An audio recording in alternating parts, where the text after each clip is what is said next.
आज दिवाली है और मेरे हाथ पूरी तरह से खाली हैं।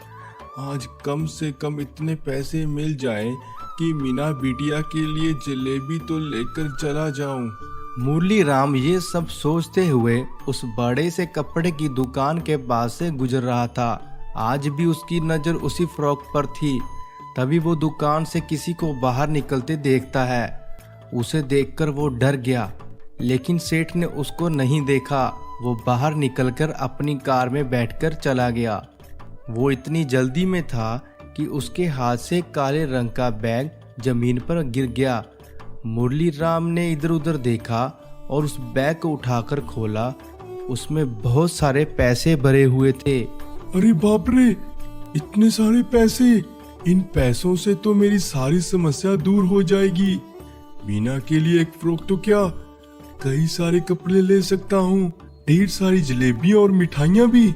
मुरली खुश तो था, लेकिन उसके मन में कई सारे सवाल भी चल रहे थे। अरे नहीं नहीं, ये ठीक नहीं होगा।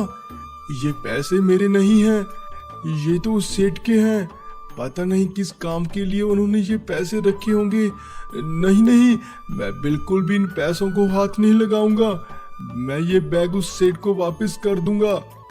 ये सोचकर मुरली राम उस दिशा में बैग लेकर भागा जिधर सेठ की कार गई थी। लेकिन सेठ की कार तो दूर दूर तक उसे नजर नहीं आई। वो परेशान हो गया। फिर सेठ की दुकान पर गया। उसकी दुकान भी बंद हो गई थी। उसने बगल की दुकान से पता करने की कोशिश की, लेकिन उसे कुछ भी पता नहीं चला। उसका दिमाग काम करना बिल्कुल बंद कर चुका था। वो बैग लेकर वहां से निकल गया। थोड़ी दूर जाने पर उसे सेठ की कार पार्किंग में मिली। अरे ये तो सेठ जी की कार है, जरूर सेठ जी यहीं कहीं होंगे। चलो, मेरी मुसीबत दूर हुई। ये बैग उन्हें वापस करूंगा, फिर जिम्मेदारियों से मेरी मुक्ति हो जाएगी। वो सोच ही रहा था कि उसकी नज़र सेठ पर पड़ी। वो सामने के अस्पताल के बाहर रोए जा रहे थे। उनके साथ एक औरत भी थी। वो भी फूट फूट कर रो रही थी। वो भागता उनके पास पहुंचा। उसे लगा वो पैसों के लिए रो रहे होंगे। सेठ जी, आप लोग इस बैग के लिए रो रहे हो ना? देखिए, आप मुझे चोर नहीं समझिएगा। आप अपनी दुकान से बहुत जल्दी में बाहर निकले तो ये बैग गिर गया था। मुरली राम के हाथों में पैसों का बैग और उसकी बात सुनकर सेठ जी हैरान रह गए। मैं पैसों के लिए नहीं रो रहा हूँ। हमारे एक लौते बेटे का आज एक्सीडेंट हो गया। वो जिंदगी और मौत से जूझ रहा है। उसे खून चढ़ाने की जरूरत है। हम दोनों में से किसी का ब्लड ग्रुप उससे मैच नहीं किया। एक आदमी ब्लड देने को राजी हुआ, लेकिन बदले में बहुत सारे पैसे मांगे। ये रुपए उसी को देने के लिए थे। लेकिन यहाँ पहुंचकर जब मैंने देखा कि पैसे वाला बैग है ही नहीं, वो आदमी बिना पैसों के ब्लड देने को तैयार नहीं था और वो भाग गया। मुरली राम की आंखें उन लोगों की बात सुनकर भर आई। सेठ जी, मैं दूंगा आपके बेटे को ब्लड। आप मेरा टेस्ट करवा लीजिए, क्या पता मुझसे उसका ब्लड ग्रुप मिल जाए। मुरली राम का ब्लड ग्रुप सेठ जी के बेटे से मिल गया। उसने उनके बेटे को खून दिया और उनके बेटे की हालत में तेजी से सुधार होने लगा। तुमने मेरे बेटे की जान बचाई। तुम्हारा एहसान तो मैं जिंदगी भर नहीं भूल सकता, ना ही इसकी कोई कीमत दे सकता हूँ। फिर भी इस बैग में जितने रुपए हैं, ये सब तुम रख लो। अरे अब क्या कह रहे हैं सेठ जी?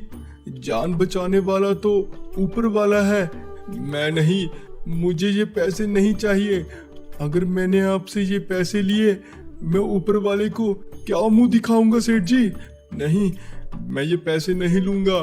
सेठ जी को वो दिन याद आया जब उन्होंने इसे चोर कहकर अपनी दुकान से भगा दिया था। अफसोस से भरे हुए सेठ जी उसके पैरों में गिर पड़े। तुम मुझे माफ कर दो। उस दिन मैंने तुम्हें बहुत बुरा भला कहा था। मुरली राम वापिस अपने घर जा रहा था। शाम हो गई थी। लोग धूमधाम से दिवाली मना रहे थे। उन्हें देखकर मुरली राम की आंखों से आंसू आ गए।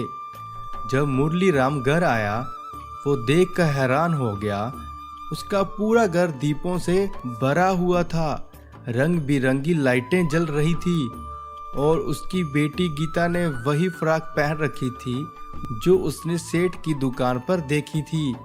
वो ये सब देखकर बहुत हैरान हुआ। तभी उसकी बेटी उसके पास आकर कहने लगी, मेरी ये नई फ्रॉक कितनी सुंदर है ना। आज मैंने बहुत सारी जलेबी भी खाई। हाँ बाबा, आज मैं बहुत खुश हूँ। लक्ष्मी माता ने मेरी सारी मन्नत पूरी कर दी। बाबा, तुम्हें नई नौकरी जो मिली है ये सब उसी वजह से हुआ है ना बाबा। तुलीराम देखता है सेठ और उसकी पत्नी उसके घर पर खड़े होते हैं। वो देखकर कहता है, अच्छा सेठ जी, तो ये सब आपने किया है, मैं आपका ये एहसान कैसे चुकाऊंगा? अरे कोई किसी पर एहसान नहीं करता, सब ऊपर वाला करता है। और हाँ, क्या तुम मेरे यहाँ नौकरी करोगे? हाँ सेठ जी, जरूर, मुझे तो नौकरी की बहुत जरूरत है। वो सभी खुशी खुशी से धूमधाम से दिवाली को मनाते हैं। वो दिवाली ने मीना और मुरली की सारी जिंदगी बदल